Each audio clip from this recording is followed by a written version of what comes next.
Today we are going to make carrot cake.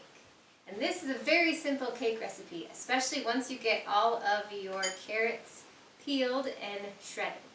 So, first thing you want to do. I win! Hi! Are you going to be in this now? Oh, okay. What do we do first? Put the carrots in the bowl? We will. So, first thing you want to do is peel these really good. Because if you don't peel them, then the skins actually turn green when they're baked. So you'll have green flecks throughout your cake, and that doesn't look good. So, peel them really good, cut them up, and I put them in a food processor. And that's because I like them really fine.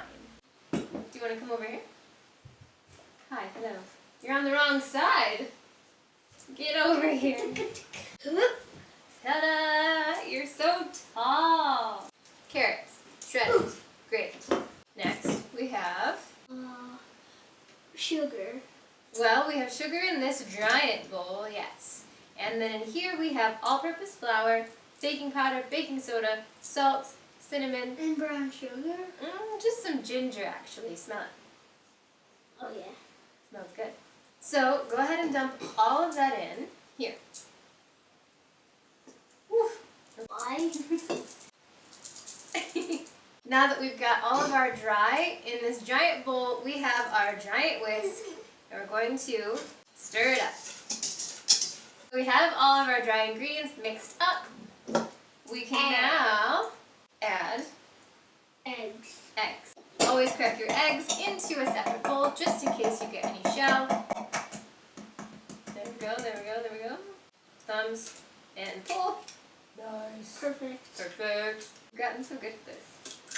Yeah, Yeah. I did this since I was like 6. Okay. All of these cracked eggs can go right into The bowl. and Whisk it more. yep, as I also add our melted coconut oil. Now I like to use I thought coconut. it was like lemon juice. Oh, that'd be a lot of lemon juice. So this is coconut oil. It is refined coconut oil, so it does not taste like coconut. It's just nice, and I don't know. It's just nice. I don't know. Okay, dump it in. Then whiskey, whiskey, whiskey. Mm-hmm. You know, if you see the flour in there, it kind of looks like pizza dough. So we'll mix all this together. It smells kind of like my cat named Fender. You think Fender smells like cinnamon? The spatter kind of reminds me of a Fender smell. It smells like Fender. But You know you're doing something right if your batter smells like a cat. yeah, I can smell cinnamon. It smells good. Let's get a spatula. We gotta add all of our carrots. We have 3 cups of carrots going in there. Whoa! Carrot cake really doesn't taste like carrots. The carrots just add a lot of moisture to your cake. I'm gonna get a carrot. Are you getting a baby carrot? Now, we didn't use baby carrots, we used big, giant carrots. And you'll see it starts to get nice and hydrated as you mix. So see how easy that was? That's it. Now let's talk about baking pans. This is enough batter to divide between 2 3-inch tall by 6-inch wide cake pans. And we're going to divide it up as evenly as we can between the 2. Right. Drip it on the counter. Don't forget to line your cake pans with parchment paper, only on the bottom. Don't worry about the sides. It's Good? delicious. If it's good? That's Okay. it. Almost. I like to press the center to the sides to make sure that it bakes a little flatter. Alright, that is it. I wonder why the oven has 350 degrees on it. Good observation. That's because we are going to bake these at a 350 degree oven for, I look at now. yeah, go ahead, for about 40 minutes or until they are nice and puffy and golden brown. So we could get like a 40-minute break. But we're also going to make frosting. We'll be right back. I Alright. got a joke. Why did the chicken cross the road? Why? To get to the other side. Ready? Cake, cake, cake, don't touch. Okay. gonna be back after these cakes cool. Yep. While our cakes are cooling in the fridge, we're going to make our frosting. So I have room temperature cream cheese and butter in my mixer. And I have my paddle. It's going to beat it until it's nice and smooth.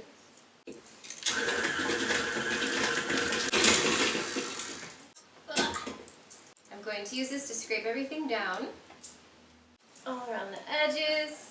And if you have a lot of resistance, then you need to beat it a lot longer. But this is starting to feel very smooth already. So now I'm going to add half of my powdered sugar. I have 3 cups altogether, so just kind of eyeball it. And I'm going to also add my vanilla bean paste. I get this stuff from Trader Joe's. It's bourbon vanilla bean paste. And we also have milk here. I'm going to add about 2 tablespoons of milk. And we're just going to mix it until it's smooth again.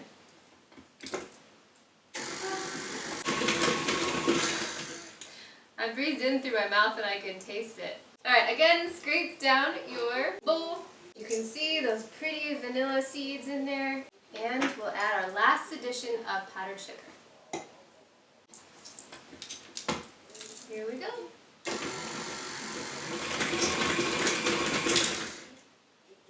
Done. Now, I also like to add a little bit of lemon juice to this. Today I don't have any lemon juice. I am not prepared, but I do have lemon oil. And if you do have that, then you can add just a little bit, just the tiniest little bit, because that stuff is really powerful. I have removed our cakes from their pans, and I put them on a cooling rack just to speed things along. And all you have to do is run a knife around the edge of your pan, and they should pop right out. If you don't already have one, a turntable is a great thing to invest in if you want to do a lot of cake decorating. If not, then you could always put like a plate on top of a large ramekin, something that you could easily spin, and you need a serrated knife. Here is where I'm going to cut our layers. With this cake, I'm going to cut out 3 layers that are about ½ an inch thick.